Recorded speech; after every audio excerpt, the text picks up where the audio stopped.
sector to be in, because once you choose a sector, you are there for a long period of time, right? So can you just go back there and help us, deconstruct some of that? Sure. So, as I think back, the reason I got into insurance wasn't that, I was it wasn't a very well thought out plan. I don't think even very successful people, it's very difficult for them to say that, whatever they have achieved has been part of a plan. Things happen, and then, you got to stay committed to what you're doing, and, good things will happen to you. But in my case, I had an electrical engineering background, and then I did my MBA, so, I got exposure to various aspects of business. And then after doing my MBA, I worked in power sector for at least 2-3 years. So logic says that I should have gone and done more on the electrical side, but entrepreneurship is basically defying logic, so I defied it. Craziness. Craziness, exactly. That's exactly the word.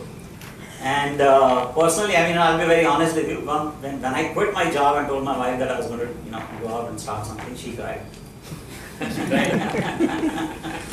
In spite of the fact that she is a very well-known entrepreneur, very successful businesswoman. Oh, I see. So, it seems to me like there was additional pressure from your wife as well when you chose this path. Yeah, again, I think, entrepreneurship, you're taking a big risk. Not in all cases.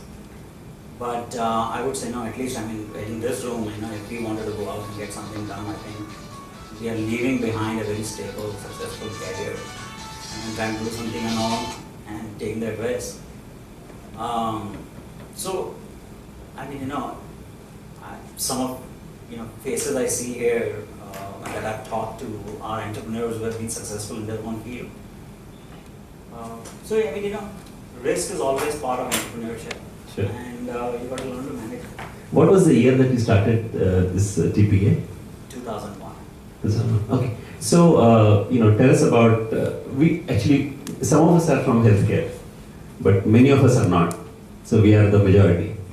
So tell us a little about what this TPA, this whole TPA thing is about. And, I think obviously you saw some changes in the healthcare and insurance sector here in India. What were those changes on a macro level that kind of, attracted you there? So TPA is basically a third-party administrator. So insurance companies basically on the health insurance side.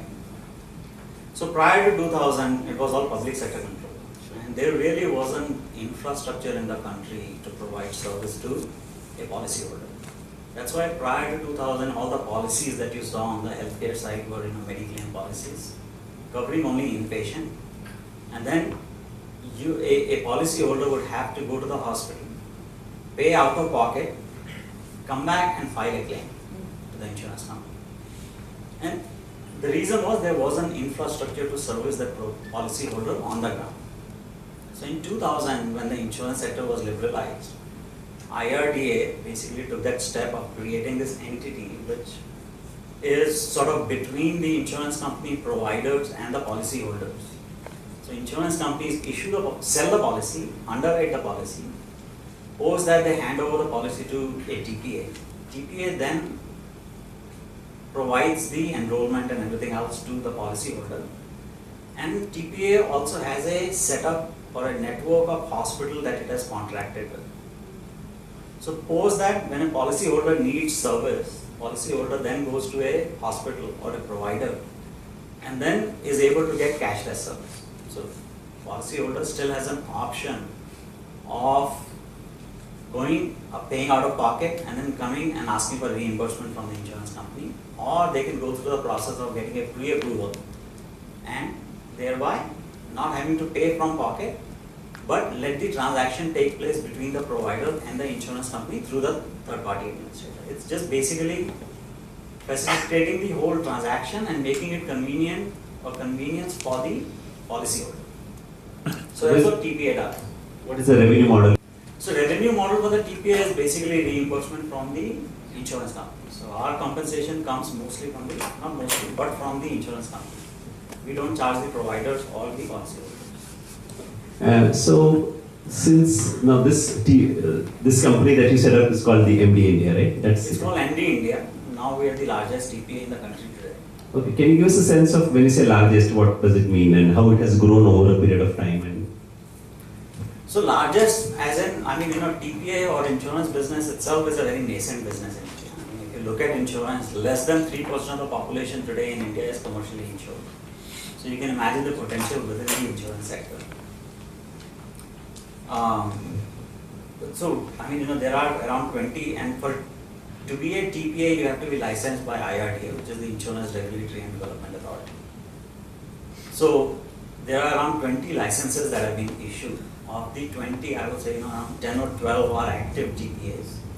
And of the 10 or 12, I think the top 4 TPAs would control 70 or 80% of the market. And MD India has around 24% of the market. excellent.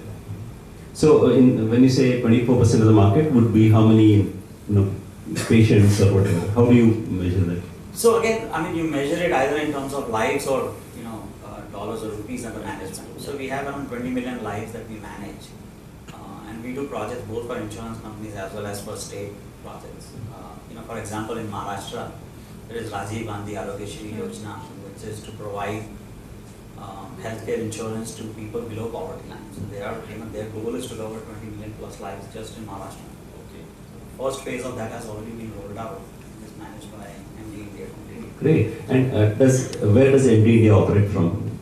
So our headquarters are based in Pune on Nagar Road, and then we have around, I think, 50 offices around the country that we operate, around 2,000, 3,000. So now you came to India, applied for IRDA license. That was about 10 years, 12 years back, and started this business. You've never operated a business in India. What did you obviously were attracted by the opportunity. Did you face any challenges? Did you face any obstacles along the way? How did the company grow? I mean, did it follow the hockey stick curve? Just give us a sense of MD India as an entity and how it has come to where it is today. Well, so I got into business without, I had theoretical knowledge, right? So I had done my MBA, I knew various aspects of it, I had worked with companies. So I had seen some components of business, but operating a business, running a business, starting a business, I mean, that definitely wasn't something, that was planned, or that I really had dreamed about. But once I got into it, I think all the army background came into play. The discipline has been tremendously valuable for me in terms of focusing on something and then sticking to it. So that really helped me. Apart from that, I think I would say that was my biggest mistake was I did not seek proper guidance. So I made several mistakes. Yeah. Talk about those a bit. We like to hear about other people's mistakes. I think the biggest mistake I made initially was not being able to hire effectively. Hiring people was the most difficult part from my perspective. And I think a lesson that after some period of time I got was, and very good advice from one of my mentors was, Bridge, don't look for, Bridge Sharmas in everyone. You have to really look for people who can perform the job. So, most entrepreneurs, I think, make that mistake, or, when they go out to hire, they end up looking for themselves in other people, which sometimes, can be detrimental to their efforts. True. For how many of us is, creating a team or finding the right people a challenge? Absolutely. So I'm sure, what Bridge is saying kind of resonates there, right? I want to keep this very interactive, okay? So it's not just me who's asking the question. So if anyone of you feel like, please. So you did not have the background of insurance, and you started a company headquartered in Pune, coming from US. So how did you get your first customer? Because you don't have any local contacts here.